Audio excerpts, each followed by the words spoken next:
আচ্ছা আকবর ভাই, আপনি কি অপরাধ করছেন? করছি তো। আপনি কি ধরনের অপরাধ করছেন?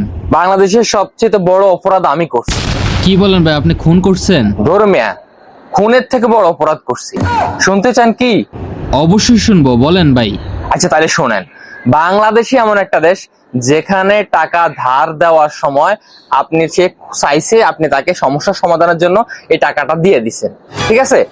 যখন আপনি টাকা চাইতে যাবেন, তার মা অসুস্থ, তার বাবা অসুস্থ, তার নানা অসুস্থ, এমনকি তার বিভিন্ন বিপদ সামগ্রী তার গায়ে আসা পড়ে। আপনার কৈফিয়ত দিতে হবে যে আমার ভাই টাকাটা খুব প্রয়োজন, আমার ভাই টাকাটা লাগবে, ভাই যেভাবে হোক আমার টাকাটা দে, আমার এই সমস্যা, আমার ওই সমস্যা। আপনি নানান ধরনের বাহানা দিতে দিতে দিতে দিতে তার কাছ থেকে টাকাটা উসুল করতে পারবেন কিনা আমারও তা দ্বিধাবোধ হয়। এটাই বাংলাদেশ। আমি এই বাংলাদেশে সেই অপরাধটাই করছি। আমি একজনকে টাকা ধার দিছি। হ্যাঁ, সবাই কিন্তু এক না, সবাই ভালো, কিন্তু তার মধ্যে অনেকাংশে আছে খারাপ, যারা টাকা ধার নিলে আর দিতে চায় না। ভাই ওদের পকেটে টাকা ঢুকলেই ওদের টাকা হয়ে যায়।